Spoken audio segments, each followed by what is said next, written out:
Dictation start हो गई 3 second बाद। स्टार्ट। तत्काल मामले में अभियोजन पक्ष द्वारा संबंधित गवाहों की जांच करके, जिन्होंने अभियोजन पक्ष के मामले का विधिवत समर्थन किया था, ट्रैप से पहले और ट्रैप के बाद की कार्यवाही को विधिवत साबित किया गया था। नीचे दी गई दोनों अदालतों ने यह तथ्य दर्ज किया है कि अभियोजन पक्ष ने आरोपी द्वारा दागी मुद्रा की सचेत स्वीकृति और अपीलार्थी से दागी मुद्रा की वसूली को भी उचित संदेह से परे साबित कर दिया था, इसलिए वैधानिक अनुमान यूएस को दूर करने के लिए भार अपीलार्थी पर स्थानांतरित हो गया था।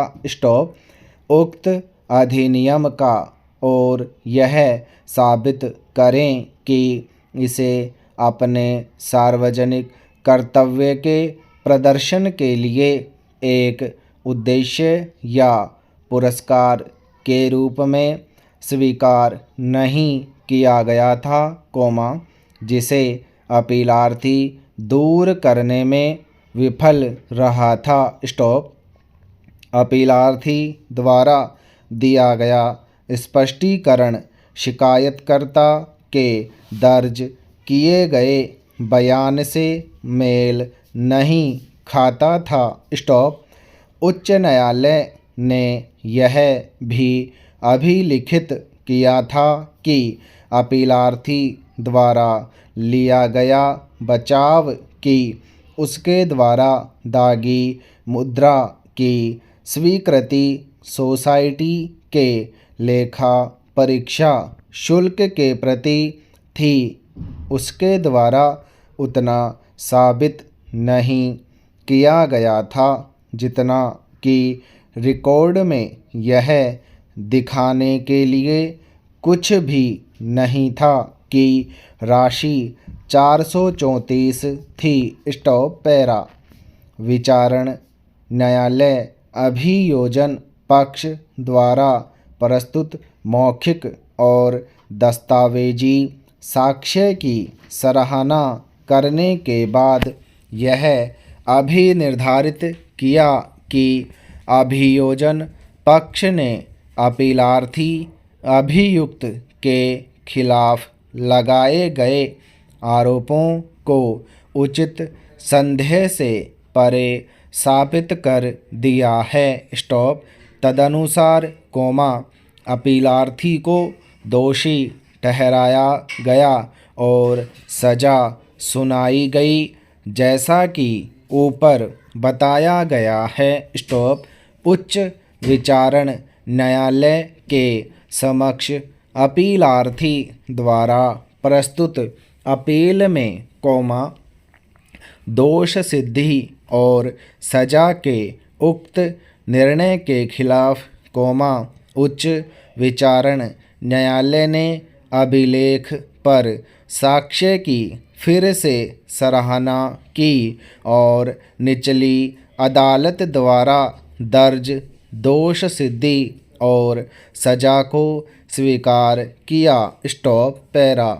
अपीलार्थी के विद्वान वकील ने जोरदार ढंग से प्रस्तुत किया कि दोनों अदालतों ने अभिलेख पर साक्ष्य की गलत सराहना करने और अपीलार्थी को कथित आरोपों का दोषी ठहराने में विधि की घोर त्रुटि की थी, हालांकि अभियोजन पक्ष अपीलार्थी द्वारा कथित रूप से की गई अवैध अनुग्रह की मांग को साबित करने में बुरी तरह विफल रहा था। इस न्यायालय के निर्णय पर भरोसा रखना। बी जयराज बनाम आंध्र प्रदेश राज्य 1 के मामले में उन्होंने प्रस्तुत किया कि यह था अभियोजक द्वारा उचित संदेह से परे यह साबित करने की आवश्यकता है कि अभियुक्त ने स्वेच्छा से धन स्वीकार किया था, यह जानते हुए कि यह एक रिश्वत थी और अवैध अनुग्रह की मांग के प्रमाण के अभाव में, अभियुक्त के खिलाफ धारा 20 के अंतर्गत अनुमान नहीं लगाया जा सका।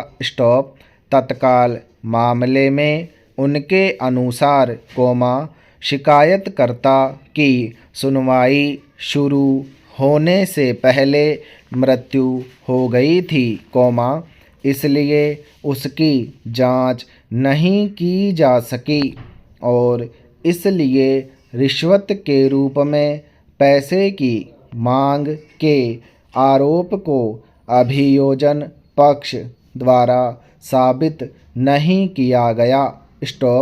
अपीलार्थी के विद्वान वकील ने अतिरिक्त I क्लास मजिस्ट्रेट के समक्ष ID 1 की धारा 164 के अंतर्गत दर्ज शिकायतकर्ता के बयान पर भरोसा करते हुए कहा कि शिकायतकर्ता ने स्वयं उसमें कहा था कि उसने सोसाइटी की लेखा परीक्षा शुल्क के लिए आरोपी को राशि का भुगतान किया था और आरोपी को सोसाइटी के पूर्व दंड प्रक्रिया संहिता रेड्डी द्वारा गलत तरीके से फंसाया गया था, जिन्हें आरोपी के खिलाफ शिकायत की थी।